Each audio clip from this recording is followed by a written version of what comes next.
Hello students, કેમ છો બધા? મજામાં? લેરમાં છો ને બધાય? ચાલો આજની ડિસ્કશનને થોડીક આપણે આગળ વધારીએ. લાસ્ટ ટાઈમ આપણે શું ડિસ્કશન કર્યું હતું બચ્ચાઓ યાદ કરો?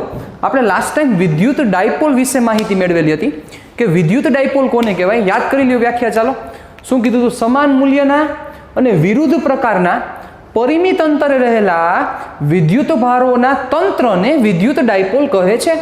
ડાયપોલનો મતલબ આપણે એમ કીધું, ડાય એટલે બે, પોલ એટલે ધ્રુવ, દ્વિધ્રુવી સામે પડેલું જ છે. યાદ કરી લ્યો. અહીંયા માઇનસ ક્યુ, અહીંયા પ્લસ ક્યુ, બે વચ્ચેનું ડિસ્ટન્સ 2a. પી શું છે તો કે પી ને આપણે કીધી હતી ડાયપોલ મોમેન્ટ. યાદ કરી લો, P is equal to 2a into Q. કરો યાદ. P is equal to 2a into Q. એનો એકમ હતો કુલમ ઇન્ટુ મીટર. અને મોમેન્ટની દિશા આપણે શું કીધી હતી? ડાયપોલ મોમેન્ટની દિશા યાદ કરો તો માઇનસ થી પોઝિટિવ, એટલે કે from negative to positive side. That is the direction of the electric dipole moment. Done. અહીંયા સુધી આપણે ચર્ચા કરેલી હતી. તો આજના સેશનમાં આપણો મેઇન એમ એ છે કે આપણે ડાયપોલની ઇમ્પોર્ટન્સ સમજવી છે કે સર આ ડાયપોલનું મહત્વ શું છે, ડાયપોલ કઈ જગ્યાએ જોવા મળે છે. બીજી વસ્તુ આપણે એ ચર્ચા કરેલી હતી કે યાદ કરો, લિમિટ 2a ટેન્સ ટુ 0 થાય, ઓકે, અને limit q tense two infinity થાય તો આવી ડાયપોલને બિંદુ ડાયપોલ કહે છે. યાદ કરો, આપણે આવી ચર્ચા કરેલી હતી. આ બિંદુ ડાયપોલની વ્યાખ્યા હતી. યાદ કરી લો સાહેબ. લિમિટ 2a ટેન્સ ટુ 0 અને limit q tense two infinity થાય તો એને બિંદુ ડાયપોલ કીધી હતી. હવે પ્રશ્ન એ છે કે સર આવું ક્યાં જોવા મળે? આવું કોઈ દી પોસિબલ જ નથી. મતલબ કે 2a ટેન્સ ટુ 0 થાય એટલે કે બે વચ્ચેનો જે આ ડિસ્ટન્સ છે એની કિંમત ટેન્સ ટુ 0 થાય અને q ટેન્સ ટુ ઇન્ફિનિટી થાય. તમે કહેશો કે sir q is equal two 1 coulomb પણ શક્ય નથી કારણ કે ખૂબ જ મોટો ચાર્જ છે. તો q ટેન્સ ટુ ઇન્ફિનિટી શું કહેવા માંગે છે? તો આને બિંદુ ડાયપોલનું નામ દેવામાં આવ્યું કે જે સૈદ્ધાંતિક વસ્તુ છે કે જે કોઈ દી પ્રાયોગિક રીતે જોવા મળતી નથી. એટલે આ સૈદ્ધાંતિક છે. એટલે સિદ્ધાંતો ઉપર આ વસ્તુ ચાલે છે. આ સૈદ્ધાંતિક છે. ઓકે, એટલે સૈદ્ધાંતિક રીતે જોવા મળે છે, પ્રાયોગિક રીતે તમને આ વસ્તુ જોવા મળતી નથી. તો હવે આપણી રૂટીન લાઈફમાં કઈ ડાયપોલ જોવા મળે? તો રૂટીન લાઈફમાં જે જોવા મળતી ડાયપોલ છે એ અણુકીય ડાયપોલ છે. કઈ ડાયપોલ છે? અણુકીય ડાયપોલ. ચાલો, તમને એમ થશે કે સર કઈ ભાષામાં વાત કરો છો? અણુકીય ડાયપોલ આપણને રૂટીન લાઈફમાં જોવા મળે છે. તમને એમ થશે કે સર કઈ રીતે અણુકીય ડાયપોલ? બચ્ચાઓ તમને ખ્યાલ છે, તમે ઓલરેડી આ વસ્તુ વિશે જાણો છો. સપોઝ તમે એમ કહો છો કે HCl, રેડી? હવે આ HCl જે અણુ છે એ કેવો અણુ છે તો કે આ અણુ છે એ ધ્રુવીય અણુ છે. કેવો અણુ છે? ધ્રુવીય અણુ. હવે પ્રશ્ન થવો જોઈએ કે સર ધ્રુવીય અણુનો મતલબ શું છે? What is the meaning of polar molecule? Polar એટલે કે ધ્રુવીય. બીજી વસ્તુ મેં તમને એ પણ પ્રશ્ન પૂછેલો હતો કે યસ, આ ડાયપોલનું અસ્તિત્વ જોવા ક્યાં મળે છે? આપણે આવી ચર્ચા કરવાની શું જરૂર છે કે એક બાજુ માઇનસ ચાર્જ છે ને એક બાજુ પ્લસ ચાર્જ છે? આવું શું કામ આપણે એડ કર્યું? શું કામ આવી ડિસ્કશન કરી? યસ, એનો જ આપણે જવાબ આજના સેશનમાં આપણે લઈ રહ્યા છીએ. તો હવે વિચારો કે આ HCl છે. હવે શું થશે બચ્ચાઓ? તો કે તમને ખબર છે કે ક્લોરીનની વિદ્યુત ઋણતા વધારે છે. ઇલેક્ટ્રોનેગેટિવિટી વિદ્યુત ઋણતા કેવી છે? તો કે ક્લોરીનની સૌથી વધારે છે એઝ કમ્પેર ટુ હાઇડ્રોજન. એટલે હાઇડ્રોજનની કમ્પેરિઝનમાં ક્લોરીનની વિદ્યુત ઋણતા વધારે હોવાથી જે બંધના ઇલેક્ટ્રોન છે સાહેબ એ ક્લોરીન પોતાની તરફ વધારે ખેંચે છે. કારણ કે H અને Cl વચ્ચે ઇલેક્ટ્રોનનું જે આખું અરેન્જમેન્ટ થઈ છે એ કેમેસ્ટ્રી છે. આખો તમને તમારો સબ્જેક્ટ છે. પણ મને એટલી ખબર પડે છે કે Cl ની વિદ્યુત ઋણતા વધારે હોવાથી Cl બંધના જે ઇલેક્ટ્રોન છે પોતાની બાજુ ખેંચે છે. આના કારણોસર શું થાય તો કે Cl એ મોટી ઇલેક્ટ્રોન પોતાની તરફ ખેંચ્યા. આના કારણોસર Cl છે એને માઇનસ ડેલ્ટા વિદ્યુતભાર, આંશિક ઋણ વિદ્યુતભાર પ્રાપ્ત કરે. પૂરેપૂરો ઋણ વિદ્યુતભાર ન કહેવાય. પૂરેપૂરો ઋણ વિદ્યુતભાર ક્યારે કહેવાય? તો કે જ્યારે H અને Cl વચ્ચેનો જે બોન્ડ છે એ બ્રેક થઈ જાય તો H પ્લસ ને Cl માઇનસ થશે. એમનેમ નહીં થાય આ વસ્તુ. એટલે આ આંશિક ઋણ વિદ્યુતભાર પ્રાપ્ત કરે છે. તો ઓબ્વિયસ છે આનાથી વિદ્યુતભાર છૂટો થયો, આનાથી વિદ્યુતભાર દૂર ગયો તો ઓબ્વિયસ છે આ આંશિક ધન વિદ્યુતભાર પ્રાપ્ત કરે છે. મતલબ ક્લોરીન છે એ આંશિક ઋણ વિદ્યુતભાર અને હાઇડ્રોજન છે એ આંશિક ધન વિદ્યુતભાર પ્રાપ્ત કરે છે. તો બેટા વિચારો તો આ અરેન્જમેન્ટ આખી કેવી થઈ? બચ્ચાઓ ડાયપોલ બની ગઈ. જુઓ આ H અને Cl. હવે આ જેટલો માઇનસ ડેલ્ટા ધરાવે છે એટલો જ આ પ્લસ ડેલ્ટા ધરાવે છે. જુઓ આ જેટલો આંશિક ઋણ વિદ્યુતભાર થાય એટલો જ આંશિક ધન વિદ્યુતભાર થાય. વિચારો જોઈ થઈ ગયા સેમ વેલ્યુ. ચાલો વેલ્યુ સેમ છે, ડેલ્ટા એટલે સેમ થશે, વેલ્યુ સેમ છે, વિરુદ્ધ પ્રકારના છે. જોવો જો એક માઇનસ છે ને એક પ્લસ છે. યસ આ પ્લસ છે ને માઇનસ છે. પરિમિત અંતર રહેલા છે. યસ આ અંતર જાણીતું જ હોય, એંગસ્ટ્રોમના ક્રમનું હોય, ક્યાંક પાઇકોમીટરના ક્રમનું હોય. ડિપેન્ડ કરે કે આની બોન્ડ લેન્થ કેવી છે એના ઉપર બધી વસ્તુ આધાર રાખતી હોય. તો બેટા વિચારો આ જે બન્યું આ ડાયપોલ બની, લાઈટ થઈ કે ન થઈ? આવી ડાયપોલને અણુકીય ડાયપોલ કહેવાય છે. કઈ ડાયપોલ કહેવાય? તો કે અણુકીય ડાયપોલ. હજી તમને એક એક્ઝામ્પલ આપું. ચાલો હવે H2O ની આપણે ચર્ચા કરી લઈએ. તો H2O માં પણ આવું જ થાય બચ્ચાઓ. આ O, આ H અને આ H. ઓકે, આ H2O નો આખો અણુ છે. તો હવે આનું વર્કિંગ પણ એમ જ થાય, વચ્ચેની બોન્ડ લેન્થ ને બધું હોય, એંગલ હોય, એમાં આપણે પડવું નથી. શું થશે? ઓક્સિજનની વિદ્યુત ઋણતા છે એ હાઇડ્રોજન કરતાં વધારે છે, એટલે બંધના ઇલેક્ટ્રોન ઓક્સિજન ખેંચે બચ્ચાઓ. એવી જ રીતે કે આ જ કેસમાં આ ખેંચશે. એટલે વિચારો આ બોન્ડને લીધે આ એક માઇનસ ડેલ્ટા બન્યો તો આ પ્લસ ડેલ્ટા બન્યો. કોપી ટુ કોપી આ માઇનસ ડેલ્ટા બન્યો તો આ પ્લસ ડેલ્ટા બન્યો. વિચારો તો લાઇટ થઈ. આનું નેટ આન્સર શું થાય? તો કે ઓક્સિજન છે એ -2 ડેલ્ટા ધરાવે અને જે આ બે હાઇડ્રોજન છે એ એક પ્લસ ડેલ્ટા ધરાવે. તો બેટા વિચારો બે ડાયપોલ બની અહીંયા. સમજા? એક આ ડાયપોલ માઇનસથી પ્લસ અને આ બીજી ડાયપોલ આ માઇનસથી પ્લસ. તો આ ડાયપોલ છે એ ડાયપોલને અણુકીય ડાયપોલ કહેવાય. હવે મારો વર્ડ સાંભળજો કે આ જે અણુકીય ડાયપોલ છે એ અણુકીય ડાયપોલને આપણે એઝ અ પોઈન્ટ ડાયપોલ તરીકે કન્સિડર કરી શકશું. હલવાઈ ગયા ને? હે? વિચારમાં પડી ગયા ને? તમને એમ થશે કે સર હવે તમે બે બાજુથી ગેમ કરો છો, કેમ ખબર પડે? કેમ ભેગું થાય? હું એવો વર્ડ બોલ્યો કે આ જે અણુકીય ડાયપોલ છે આ અણુકીય ડાયપોલને આપણે એઝ અ પોઈન્ટ ડાયપોલ તરીકે કન્સિડર કરી શકશું. પરફેક્ટ નહીં થાય પણ એની નજીક જરૂર થશે. તમને એમ થશે કે કઈ રીતે? એનું રીઝન વિચારો બેટા. એની બે કન્ડિશન છે, આ કન્ડિશન ફોલો થવી જોઈએ ને. પણ આ પરફેક્ટ નથી થતી, પણ કમ્પેરેટિવલી આ છે એ ફોલો થાય છે અહીંયા. પહેલી વસ્તુ 2a tends to 0. 2a tends to 0 એટલે કે આ બે વચ્ચેનું જે ડિસ્ટન્સ છે એ ખૂબ નાનું હોવું જોઈએ. તો બચ્ચાઓ ખૂબ નાનું જ છે. આ જે ડિસ્ટન્સ છે એ પાઇકોમીટરના ફોર્મમાં કે ઘણીવાર ફર્મીના ફોર્મમાં જોવા મળે છે. ફર્મી એટલે ફેમ્ટોમીટર. હવે પાઇકોમીટરનું ફોર્મ એટલે શું થાય? તો કે 10⁻12 મીટર થાય અને ફર્મીનું ફોર્મ વિચારો તો 10⁻15 મીટર થાય. આ જોવા મળે છે. તો આ જે ડિસ્ટન્સ છે ભલે ટેન્ડ્સ ટુ 0, કારણ કે ટેન્ડ્સ ટુ 0 છે એ વ્યાખ્યાયિત નથી થતો, એટલે હું એવું બોલ્યો કે બિંદુ ડાયપોલ તરીકે આને કન્સિડર કરી શકશું. આ બિંદુ ડાયપોલ છે એવું નથી કહેતો, નો જ કહી શકાય ને. We can't say that. આના કારણોસર આજે આ બે વચ્ચેનું જે ડિસ્ટન્સ છે એ ડિસ્ટન્સ ખૂબ નાનું છે. એટલે પહેલી કન્ડિશન છે એ સેટિસ્ફાઈડ થઈ રહી છે અહીંયા. તો હવે લિમિટ q ટેન્ડ્સ ટુ ઇન્ફિનિટીની વાત આવે તો આના ઉપર જે ચાર્જ ઇન્ડ્યુસ થયો છે કે આ ચાર્જ આવ્યો છે, આ ચાર્જની વેલ્યુ જે ડિસ્ટન્સ છે એ ડિસ્ટન્સની કમ્પેરિઝનમાં ચાર્જની વેલ્યુ ખૂબ વધારે છે. સમજા? મારો પોઈન્ટ સમજાણો તમને? શું બોલ્યો હું? ફરીથી બોલું કે આ HCl છે તો આ બે વચ્ચેનો જે બોન્ડ છે વચ્ચેની જે લેન્થ છે એ ખૂબ નાની છે. એટલે પહેલી કન્ડિશન છે 2a ટેન્ડ્સ ટુ જે 0 થવું જોઈએ એ કન્ડિશન ફોલો થઈ રહી છે. પરફેક્ટ નથી થતી પણ થાય છે. પરફેક્ટલી નથી થતી, હું એમ નથી કહેતો કે પરફેક્ટ થશે, પણ થાય છે.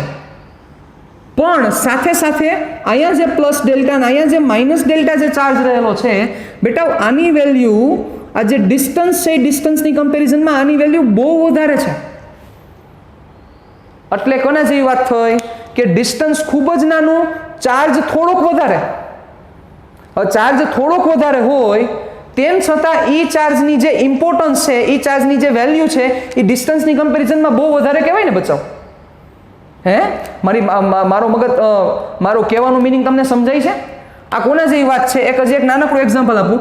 એક વ્યક્તિ કરોડપતિ છે, એ એક વ્યક્તિ ઇન્ડિયામાં છે અને બીજો એક કરોડપતિ છે એ ક્યાં છે? તો કે દુબઈમાં છે. એક કરોડપતિ વ્યક્તિ ઇન્ડિયામાં છે, એક કરોડપતિ વ્યક્તિ દુબઈમાં છે. હવે વિચારો આ બે વચ્ચેનું ડિસ્ટન્સ ખૂબ વધારે છે તો આપણે આને આપણે એમ કહી શકીએ કે આને આપણે ડાયપોલ ન લઈ શકીએ, બિંદુ ડાયપોલ ન લઈ શકાય. પણ હવે એની જગ્યાએ વિચારો કે આ બે વ્યક્તિ વચ્ચે ખૂબ જ ડિસ્ટન્સ નાનું હોય અને આમની પાસે આ બે વ્યક્તિ વચ્ચેનું ડિસ્ટન્સ ખૂબ જ નાનું છે, એવું વિચારી લ્યો. ખૂબ જ નાનું ડિસ્ટન્સ છે, ખૂબ જ નાનું ડિસ્ટન્સ છે અને આમની બેની વચ્ચે, અને હવે આમની પાસે જે રહેલા રૂપિયા છે 50 લાખ રૂપિયા છે, તો પોસિબલ છે કે આ છે એને આપણે કેવું કન્સિડર કરી શકીએ તો કે બિંદુ ડાયપોલ તરીકે લઈ શકીએ. શું કામ? તો કે પહેલા કેસમાં આની પાસે 1 લાખ હતા, આની પાસે 1 લાખ હતા, પણ ડિસ્ટન્સ બહુ મોટું છે. એટલે ડિસ્ટન્સની કમ્પેરિઝનમાં ક્યાં ઇન્ડિયા ક્યાં દુબઈ, એ ડિસ્ટન્સની કમ્પેરિઝનમાં આ જે વેલ્યુ છે એની પાસે એ એટલી વધારે નથી. સમજા? પણ જ્યારે એ ખૂબ જ નજીક રહીએ છે, એક જ ઘરમાં રહે છે ને એક જ ઘરમાં બે પાસે 50 લાખ રૂપિયા હોય તો ડિસ્ટન્સ બેયનું ઘટી ગયું, પણ હવે આની પાસે 50 લાખ છે, એ પણ ઇનફ છે વેલ્યુ માટે, એ પણ એટલા વધારે છે. આના કારણોસર આપણે જે અણુકીય ડાયપોલ જોઈએ છીએ એ અણુકીય ડાયપોલને આપણે as a point dipole consider કરી શકશું. જરાય મૂંઝાવાની જરૂર નથી એમાં. મને ખબર છે પરફેક્ટ બિંદુ ડાયપોલ નથી, પણ પરફેક્ટ બિંદુ ડાયપોલ ક્યારેય જોવા મળતી નથી. તો હવે કઈ જોવા મળે છે? તો કે અણુકીય ડાયપોલ જોવા મળે છે. તો એક જ આપણી આગળ કન્ડિશન રહી કે અણુકીય ડાયપોલને તમારે as a perfect point dipole consider કરવી પડશે. ક્લિયર? પણ કઈ રીતે થાય છે એની આપણે થોડીક ડિસ્કશનમાં આપણે પડ્યા. હવે પ્રશ્ન એ થાય કે સર વોટ રિપ્રેઝન્ટ્સ ડાયપોલ મોમેન્ટ, મતલબ કે ડાયપોલ મોમેન્ટ છે એ શું રિપ્રેઝન્ટ કરે છે? ડાયપોલ મોમેન્ટ શું રિપ્રેઝન્ટ કરે છે? તો બેટા ડાયપોલ મોમેન્ટ છે એ અસ્થાયીતાનું માપ સૂચવે છે. તમને પ્રશ્ન થશે, મારો વર્ડ સાંભળજો બરોબર. ડાયપોલ મોમેન્ટ છે એ અસ્થાયીતાનું માપ સૂચવે છે. અસ્થાયીતાનું માપ સૂચવે છે. કોણ? તો કે ડાયપોલ મોમેન્ટ એટલે કે P છે એ અસ્થાયીતાનું માપ સૂચવે છે. જેમ P વધારે, સમજો મારી વાત બરોબર, જેમ P વધારે એમ એની અસ્થાયીતા વધારે સાહેબ.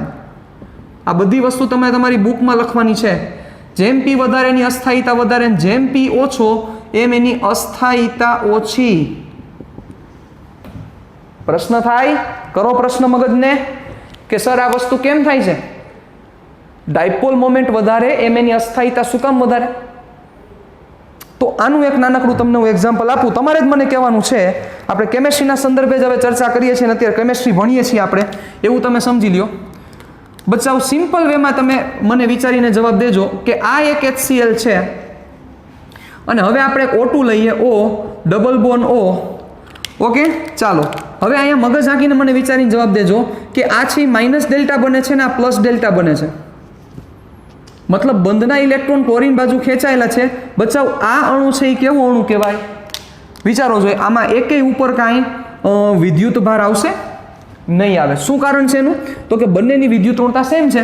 ઓક્સિજન એમ કે મારે આ બાજુ ખેંચી જવું, તો આ ઓક્સિજન એમ કે મારે આ બાજુ ખેંચી જવું છે. બંનેની તાકાત સેમ હોય તો બંધના ઇલેક્ટ્રોન સેન્ટરમાં જ પડ્યા રહેશે. સાહેબ આ અણુને કેવો અણુ કહેવાય? અધ્રુવીય અણુ કહેવાય. કયો અણુ કહેવાશે? અધ્રુવીય અણુ. સમજા આખી વસ્તુ. આના કારણોસર આના ઉપર એકેય પ્રકારનો વિદ્યુતભાર નથી, આના ઉપર એકેય પ્રકારનો વિદ્યુતભાર નથી. એટલે આ વસ્તુને કેમ સમજવામાં આવે ખબર? અધ્રુવીય અણુને કેમ સમજવામાં? આમાં ધ્રુવીય અણુને કેમ સમજવામાં આવ્યા? ધ્રુવીય અણુને આ રીતે સમજવામાં આવ્યા. સમજો મારી વાત બરોબર કે પ્લસ ડેલ્ટા અને માઇનસ ડેલ્ટા બરોબર. હવે આ બંને છૂટા પડ્યા. કઈ રીતે છૂટા પડ્યા છે? તો કે એક જ જગ્યાએ પ્લસ હતો ને એક જ જગ્યાએ માઇનસ હતો. સમજો બરોબર. એક જ જગ્યાએ પ્લસ અને એક જ જગ્યાએ માઇનસ. સ્ટાર્ટિંગમાં અણુ આવો હતો, એક જ જગ્યાએ પ્લસ છે, એ જ પોઈન્ટ ઉપર માઇનસ છે. એટલે થાય શું? પ્લસ શું કરશે? પ્લસ ક્ષેત્ર ઉત્પન્ન કરશે, એટલે પ્લસ જેટલું ક્ષેત્ર બહાર કાઢે, ઋણ એટલું ક્ષેત્ર ખેંચી લે.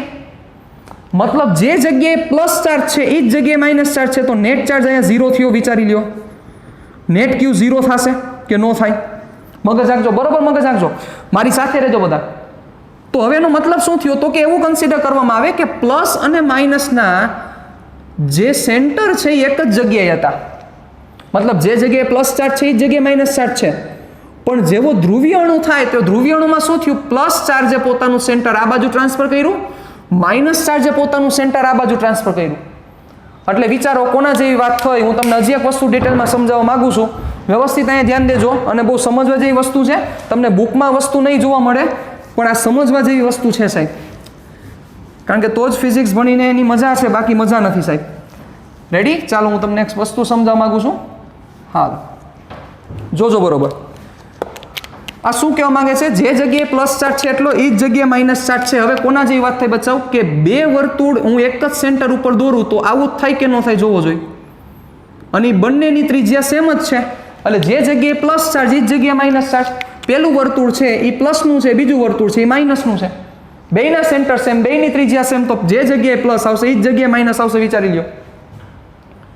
પણ હવે તમે વિચારો, હવે સમજો જેવી વસ્તુ છે કે જો પોઝિટિવ છે એ પોઝિટિવ કોઈ એક ડિરેક્શનમાં જાય કે જે HCl માં ગયો. વિચારો HCl માં પ્લસ ડેલ્ટા અહીંયા આવ્યો અને ક્લોરીનમાં માઇનસ ડેલ્ટા આ બાજુ ગયો. મતલબ પ્લસ આ બાજુ ટ્રાન્સફર થયો, માઇનસ આ બાજુ ટ્રાન્સફર થયો. તો વિચારો આ જે પ્લસ વાળો જે ગોળો છે એ આમ ખેંચાશે, માઇનસ વાળો ગોળો આમ ખેંચાય તો કેવો શેપ બને? ક્લિયર થાય છે કે નહીં? આ પ્લસ ડેલ્ટા ના માઇનસ ડેલ્ટા. તો આ છે બચ્ચા આ ડાયપોલ બની. વિચારો પણ આ ડાયપોલ કેમાં બની, ક્યાં અણુમાં બની? તો કે આ અણુ છે ધ્રુવીય અણુ છે. ધ્રુવીય અણુમાં જોવા મળ્યું. આ તો અધ્રુવીય અણુમાં શું થાય છે? અધ્રુવીય અણુમાં આપણે ઓક્સિજન દોર્યો તો કે નથી કોઈ પાસે પ્લસ કે નથી કોઈ પાસે માઇનસ. તો એનો મતલબ જે પ્લસ અને માઇનસ નથી એનો મતલબ નેટ ઝીરો છે. તો નેટ ઝીરો ક્યારે થતું હોય? આ હોય તો જ નેટ ઝીરો થાય. વિચારી લ્યો. મતલબ કે જે જગ્યાએ પ્લસ રહેલો છે એ જ જગ્યાએ માઇનસ રહેલો છે સાહેબ. તો અધ્રુવીય અણુમાં આવી અરેન્જમેન્ટ જોવા મળે છે. કોની? પ્લસ ડેલ્ટા એક જ જગ્યાએ અને માઇનસ ડેલ્ટા એક જ જગ્યાએ અધ્રુવીય અણુમાં. પણ ધ્રુવીય અણુમાં પ્લસ ડેલ્ટા છે કોઈ એક બાજુ ટ્રાન્સફર થાય તો માઇનસ ડેલ્ટા કોઈ એક બાજુ ટ્રાન્સફર થાય છે. સમજા? આના કારણોસર અધ્રુવીય અણુમાં જે વિદ્યુત ક્ષેત્ર છે એ વિદ્યુત ક્ષેત્ર ઝીરો જોવા મળે છે. શું કામ ઝીરો જોવા મળે? પ્લસ અને માઇનસ એક જ પ્લેસ ઉપર છે બેટા. એક જ પ્લેસ ઉપર 5 કુલમ હોય ને એ જ પ્લેસ ઉપર -5 કુલમ હોય તો +5 કુલમ જેટલું ક્ષેત્ર ઉત્પન્ન કરશે -5 કુલમ એટલું ખેંચી લે કે ન ખેંચી લે? વિચારો જોઈએ. કારણ કે પ્લસનું કામ છે ઉત્પન્ન કરવાનું, પ્લસ છે એ થ્રો કરે, નેગેટિવ છે એને ખેંચે. તો બે એક જ જગ્યાએ છે. આના કારણોસર આનું ક્ષેત્ર ઝીરો છે. આનું ક્ષેત્ર ઝીરો છે. પણ આનું ક્ષેત્ર છે, આનું ક્ષેત્ર ક્યાંથી કઈ બાજુ હોય? યાદ કરો જે પ્લસ થી માઇનસ તરફ ક્ષેત્ર હશે. ડન? મતલબ કે આ કેસમાં જો જોવા જાવ તો આ કેસમાં નેટ ચાર્જ ઝીરો છે. Net charge is zero. Yes, આ કેસમાં પણ નેટ ચાર્જ ઝીરો છે. કોઈ એમ ન કહી શકે કે આ ડાયપોલનો નેટ ચાર્જ ઝીરો નથી. નેટ ચાર્જ ઝીરો છે. પણ આ કેસમાં ક્ષેત્ર ઝીરો થાય છે એનું કારણ છે પ્લસ અને માઇનસ એક જ પ્લેસ ઉપર છે. આ જગ્યાએ ક્ષેત્ર ઝીરો નથી થતું એનું કારણ એ છે કે પ્લસ અને માઇનસ છે એ ડિફરન્ટ પ્લેસ ઉપર છે સાહેબ. આના કારણોસર ડાયપોલનું ક્ષેત્ર કોઈ દી ઝીરો ન થાય. ક્યારેય પણ ડાયપોલનું ક્ષેત્ર ઝીરો નહીં થાય. તમને ઘણી બધી રીતે હું તમને પ્રૂવ કરી દઈશ. પણ આ પહેલી મેથડ છે કે અધ્રુવીય અણુમાં ઝીરો થવાનું કારણ જે જગ્યાએ પ્લસ છે એ જગ્યાએ માઇનસ ચાર્જ છે. એના કારણોસર નેટ ચાર્જ અહીંયા ઝીરો થાય છે સાહેબ. પણ અહીંયા ઝીરો નથી થતો એનું કારણ શું છે? નેટ ચાર્જ ઝીરો છે. જેટલો પ્લસ છે એટલો માઇનસ છે. તેમ છતાં નથી થતું કારણ કે પ્લસ અને માઇનસની પ્લેસ સેમ નથી. પ્લસ અને માઇનસની પ્લેસ ડિફરન્ટ છે. તો હવે આપણે એ જગ્યા ઉપર હતા કે અસ્થાયીતાનું માપ સૂચવે છે. ડાયપોલ મોમેન્ટ છે એ અસ્થાયીતા સૂચવે છે. કઈ રીતે અસ્થાયીતા સૂચવે? ચાલો વિચારવું જોઈએ. કોઈ કહેશે મને કે કઈ રીતના અસ્થાયીતા સૂચવે છે? સિમ્પલ છે બચ્ચાઓ, સિમ્પલ તમારું મગજ આંકો. હવે આ મારે આ HCl ને બ્રેક કરવો હોય ને ઓક્સિજનને બ્રેક કરવો હોય, મને ક્યાં વધારે પ્રોબ્લેમ થશે? વિચારો. મારે HCl ને બ્રેક કરવો છે ને મારે ઓક્સિજનને બ્રેક કરવો છે. મતલબ કે એના બોન્ડ બ્રેક કરવા છે. મારે ક્યાં વધારે ઉર્જા દેવી પડશે? તમે મને જવાબ દેશો યસ સર મારે HCl માં સૌથી ઓછી ઉર્જા આપવી પડશે અને આને મારે સૌથી વધારે ઉર્જા દેવી પડશે. શું કામ? તો કે સિમ્પલ છે, આ ઓલરેડી સ્થાયી નથી. કારણ કે ક્લોરીને ઓલરેડી ખેંચી લીધા છે. ક્લોરીનનું વર્ચસ્વ વધારે છે, આનું વર્ચસ્વ ઓછું છે. એક જણાનું વર્ચસ્વ ઓછું હોય ને બીજા જણાનું વર્ચસ્વ વધારે હોય તો ત્યાં કોઈ દી સ્થાયીતા ન હોય. ત્યાં હંમેશા અસ્થાયીતા જ હોય. કોઈ દી સ્થાયીતા પોસિબલ નથી. સમજા મારી વાત? પણ અહીંયા બંનેનું વર્ચસ્વ સેમ છે તો બોન્ડના જે ઇલેક્ટ્રોન છે એ સેન્ટરમાં રહેશે. આના કારણોસર ઓક્સિજન છે એ સ્થાયી છે. સાહેબ સ્થાયી હોય તો એને બ્રેક કરવો અઘરો પડે, એટલે આપણે એમ કહીને કે HCl છે એ કેવો છે? સક્રિય છે. તો શું કામ સક્રિય છે? એટલે સક્રિય કોણ હોય વિચારવું જોઈએ. કયો વ્યક્તિ સક્રિય હોય? સક્રિય એ જ વ્યક્તિ હોય કે જે અસ્થાયી હોય. સ્થાયી હોય કોઈ દી સક્રિય રહે? તમને એક મસ્તીનું એક આનું એક્ઝામ્પલ આપું, તમને મસ્ત આખી વસ્તુ સમજાઈ જશે. કોઈ એક વ્યક્તિ છે એ જોબ કરે છે, બરોબર, પણ હવે એને જોબ સેટિસ્ફેક્શન નથી, 3-4 જગ્યાએ કામ કરે છે, પણ એને મજા નથી આવતી અને એને ડર લાગ્યા રાખે છે કે મને અહીંથી કાઢી મૂકશે તો, મને અહીંથી કાઢી મૂકશે તો, મને અહીંથી કાઢી મૂકશે તો વિચારો બેટા, એ વ્યક્તિ હંમેશને માટે નવી જોબ ગોતવાનું ચાલુ રાખશે કે નહીં રાખે? વિચારો. અને એની સામે બીજો વ્યક્તિ છે, બીજા વ્યક્તિને ફૂલ્લી સેટિસ્ફેક્શનમાં જોબ આલે છે. તો હવે એ વ્યક્તિ વિચારશે કે મારે નવી જોબ, બીજી જોબ લેવી છે, બધી વસ્તુ પરફેક્ટ હાલે છે, વિચારશે? નહીં વિચારે. શું કારણ છે? બીજો વ્યક્તિ નિષ્ક્રિય છે. શું કામ નિષ્ક્રિય છે? એ સ્થાયી છે. એને પોતાની પ્લેસ ત્યાં ફિક્સ કરેલી છે, એને ત્યાંથી કોઈ હલાવી શકે એમ નથી અને એને હલવું નથી, બધી રીતે સેટિસ્ફેક્શન છે, તો એ ત્યાં સ્થાયી છે. અને સ્થાયી હોય હંમેશા નિષ્ક્રિય જ હોય સાહેબ. અને ઓલો વ્યક્તિ બિચારો બધી રીતે બધું સારું કામ કરે છે, પણ આજુબાજુથી ઘણા બધા પ્રોબ્લેમ્સને લીધે એને ડર લાગ્યા રાખે છે. તો એ સક્રિય રહેવાનું કારણ શું છે? એકમાત્ર કારણ છે કે સક્રિય એટલે રહે છે કારણ કે એ અસ્થાયી છે. તો સાહેબ એ જ વસ્તુ થઈ. તમે એમ કહો કે HCl બહુ ઝડપી પ્રક્રિયા દે, આપે જ ને બેટા, એ પોતે ઓલરેડી અસ્થાયી છે. H2SO4 છે, ઝડપી પ્રક્રિયા દે જ. મગજ આંખો, ખાલી સિમ્પલ તમે લોજિક આંખો, એ અસ્થાયી જ હોય ને સાહેબ. H2SO4 છે, હવે બેટા ક્યાં H ની તાકાત ને ક્યાં SO4 2- ની તાકાત? તમને ખબર છે કે 2H++ SO4 2- થશે સાહેબ. તો હવે ક્યાં આ હાઇડ્રોજનની તાકાત ને ક્યાં SO4 2- ની તાકાત? SO4 2- નું જે વિદ્યુત ઋણતા છે એ હાઇડ્રોજનની કમ્પેરિઝનમાં બહુ હાઈ છે સાહેબ. હવે તમે જેવો H2SO4 નાખો એટલે ઓબ્વિયસ છે ડાયરેક્ટ આ 2H+ ને SO4 2- બને જ. અસ્થાયી છે. સ્થાયી હોય તો ન બને, અસ્થાયી છે. અસ્થાયી છે એટલે સીધા એના બોન્ડ બ્રેક કરવાના જ છે સાહેબ. તો એ અસ્થાયીતાનું કારણ તમને પકડાનું. શું કારણ છે અસ્થાયીતાનું? એક જ કારણ છે, ડાયપોલ મોમેન્ટ. જોવો સાહેબ, જો અહીંયા મોમેન્ટ નો પ્રેઝન્ટ થાત, અહીંયા ડાયપોલ મોમેન્ટ પ્રેઝન્ટ નો થાત, તો નો આનું વર્ચસ્વ વધત કે નો આનું વર્ચસ્વ ઘટત? બેયનું વર્ચસ્વ સેમ રહે તો બોન્ડ બ્રેક કરવા એટલા જ પ્રોબ્લેમેટિક થાત સાહેબ. જે અહીંયા બન્યું જોયું તમે, અહીંયા બોન્ડ બ્રેક કરવા અઘરા છે. બોન્ડ બ્રેક કરવા અઘરા છે એનો મતલબ શું થયો? તમારે વધારે ઉર્જા દેવી પડશે. તો વધારે ઉર્જા કોને દેવી પડે? જે સ્થાયી હોય એને વધારે ઉર્જા દેવી પડે. જે ઓલરેડી અસ્થાયી છે તો એને થોડીક એનર્જી દેશો તો સીધા એના બોન્ડ બ્રેક જ કરી દેવાનો છે. શું કામ? તો કે ઓલરેડી અસ્થાયી છે. સમજાય છે આખી વસ્તુ? આ જ વસ્તુ હજી એક જગ્યાએ જોવા મળે, સીસ અને ટ્રાન્સમ ઘટકમાં. તમને ઓર્ગેનિકમાં વસ્તુ આ કદાચ ખબર હશે, આવી ગયું હશે એટલે તમને ખબર હશે. તો આ વસ્તુ હવે લાઇટ થાય છે.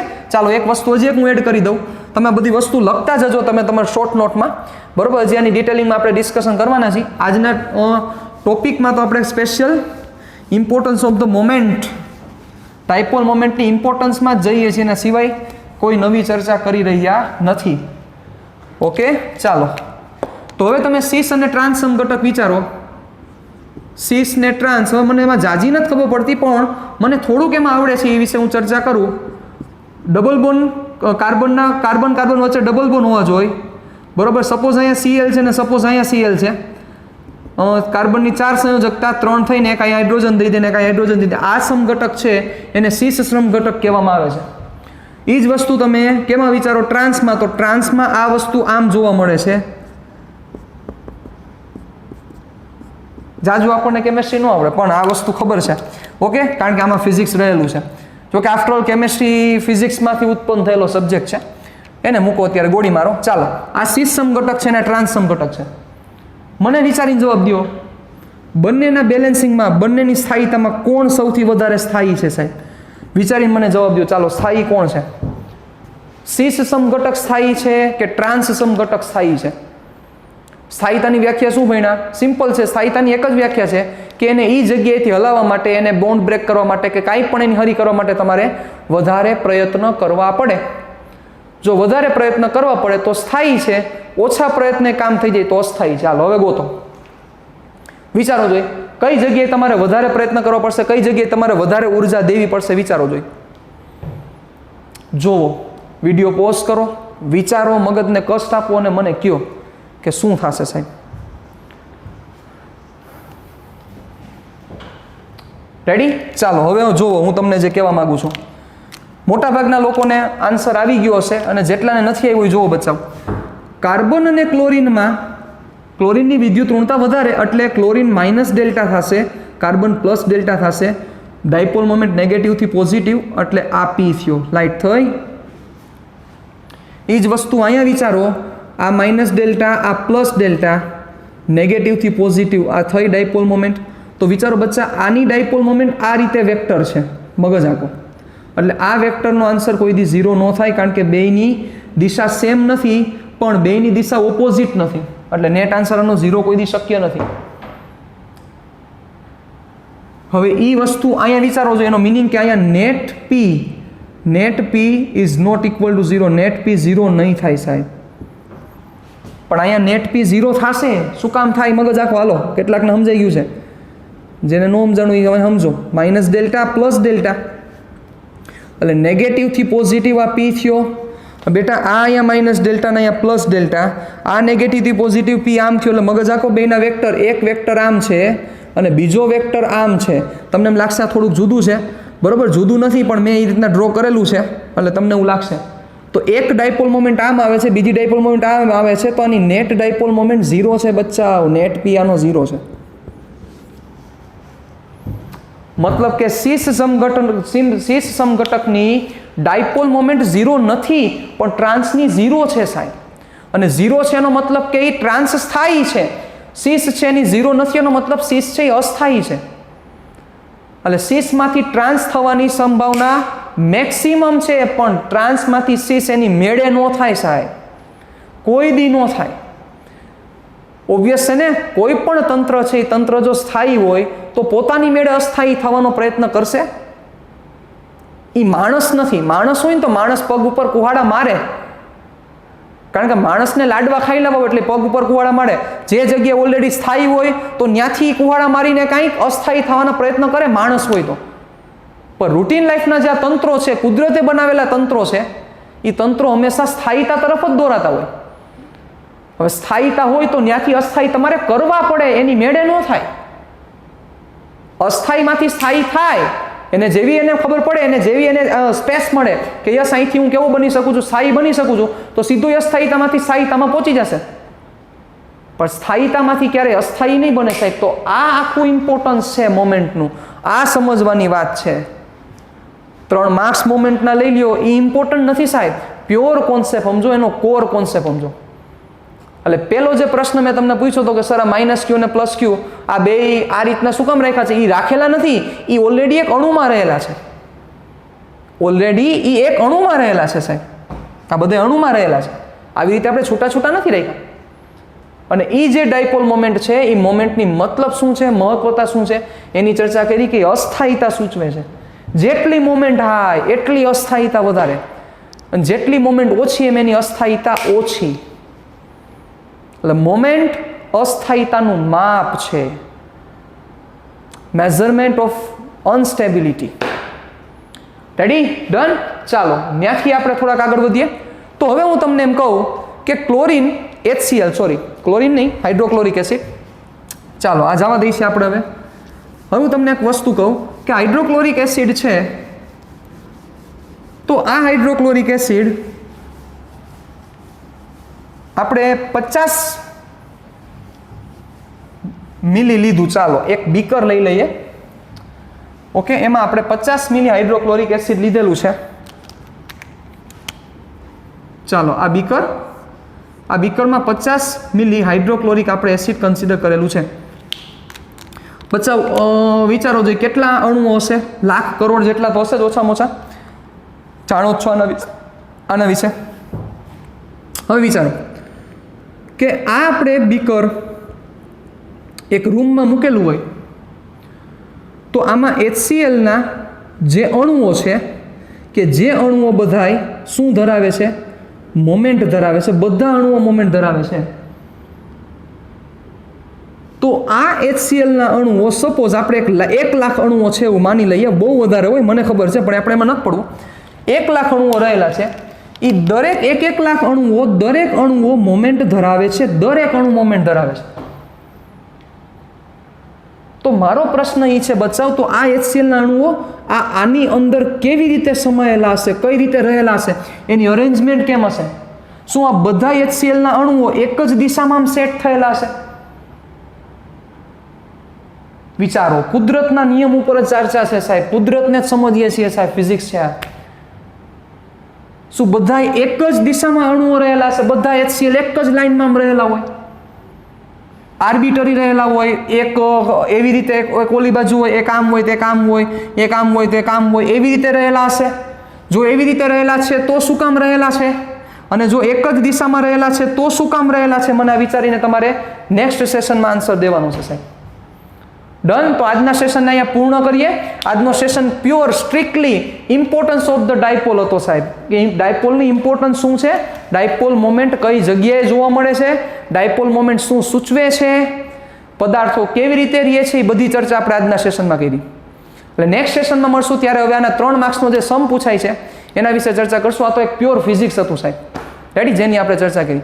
ઓકે, ટાટા, બાય, સિયા, ફિર મિલેંગે ચલતે ચલતે. Thank you very much. બચાવ.